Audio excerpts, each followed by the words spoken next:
Where did it go wrong, honestly? And we're gonna go start to finish here. So when I was a kid, I grew up in kind of not the best area. There's, like 50 people in my total grad class, and it was either like a hick, got my Jeep, got my pickup truck, and then there's like 3 black guys, and I was like, well, see what these 3 black guys are doing. So I grew up with the only like 2 guys in my school that weren't the hicks. And we started making music and doing nefarious things, selling nefarious things I'm not proud of. And if you're a kid hearing this, do not do those things, because I'm 25 years old and all the people I know that used to do that stuff don't do it anymore. You know why? Because they're in prison. It's really not that difficult.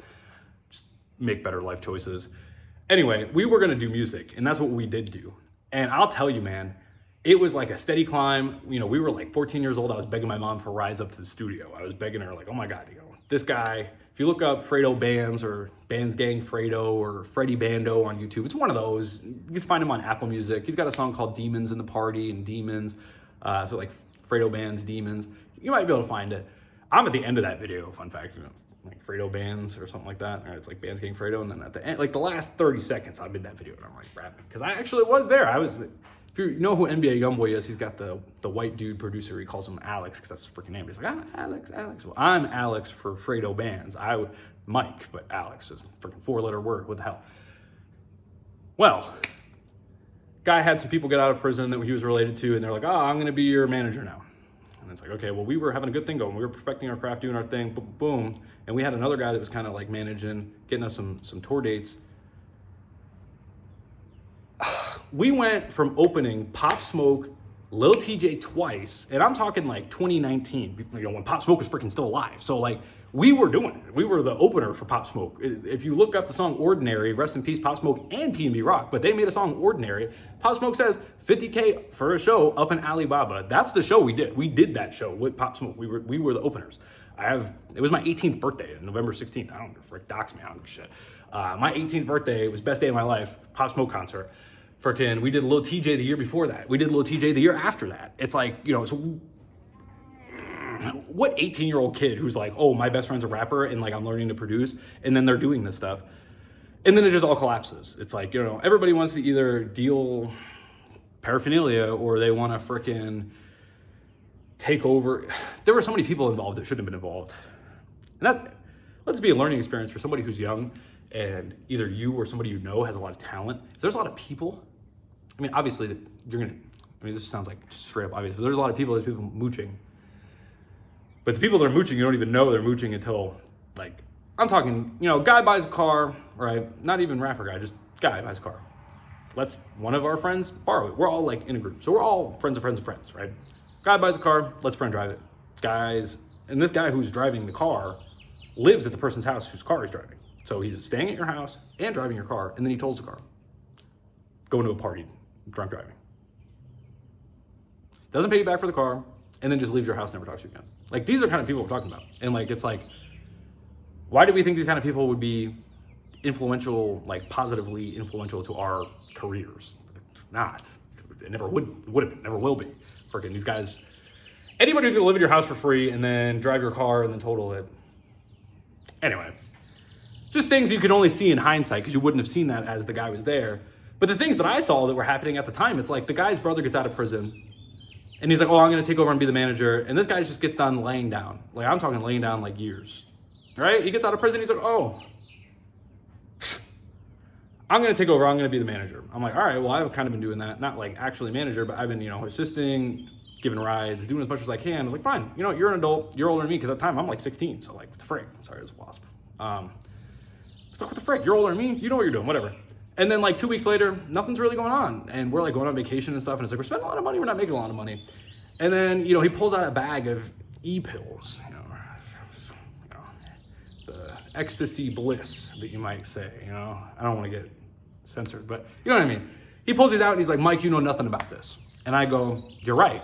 I do know nothing about that. You know why? Because I don't want to ruin my life. Like if I went to prison for 5 years, probably wouldn't be like, here's my freaking stash that you don't know anything about, because that's really not a flex, because the guy who's trying to get your brother to do music and like get himself together isn't trying to push that kind of stuff and like do those kind of things, because I was more focused on the music and I thought everybody else was focused on the music. But clearly when the guy who's running the music is more involved in street politics than music, what do you think is going to win? Do you think you're going to go back to the streets, or do you think you're going to go to the music?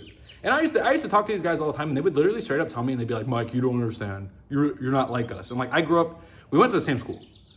You know what I mean? Like, I grew up in the same neighborhood as you. Like, it's really not that, like, obviously these guys are from Patterson, and then we grew up in a smaller town together afterwards. But it's like, bro, you could get a job. Like, because they were saying like they couldn't get jobs because like they have criminal histories. Well, guess what? They all have fucking jobs now. So this excuse that they gave me when we were 18, I'm like, why don't you work part-time like I was? I was working part-time at the grocery store trying to freaking make ends meet with my dad and, you know what I mean, pay off my first car, all this stuff. It's like, just because I don't have a criminal history, like you could work at the place that I was working part-time at the grocery store with the freaking criminal history. So I'm like telling these guys, I'm like, you guys can literally work while I'm working and you're telling me that you can't do it. And then they're like, no. They just wanted the fast money. Like they wanted, you know, the jewelry, the cars, the clothes, all that stuff. And they got it. And then they got prison. Not all of them, but a lot of them.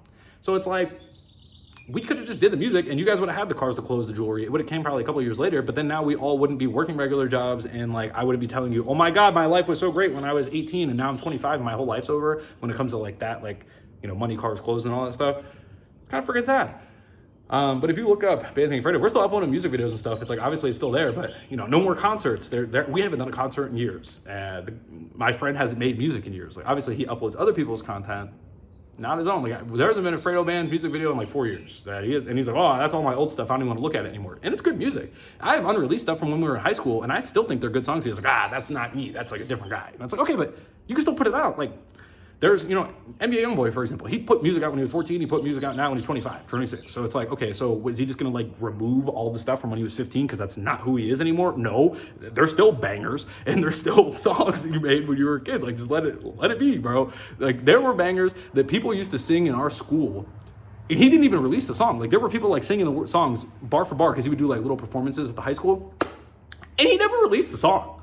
And I have the song. It's called Karma. It's a banger. I would totally put it on here, but he would beat the shit out of me if I did. Anyway, just a yap, just a little yap. I'll tell you, things can go wrong so quickly. And you know, on top of the concerts and stuff disappearing, as soon as all that stuff happened, all these guys go to prison, I get depressed, I start drinking. And that was the beginning of my end. I went from 160 pounds, flat stomach, you know, looking nice. I got all the way up to almost 300 pounds, neck down to here, terrible. You know, you could see the stretch marks. Like I was freaking big. I drank every day, smoked all the time. I mean, I was smoking all the time anyway. But nicotine, alcohol, THC, all that stuff.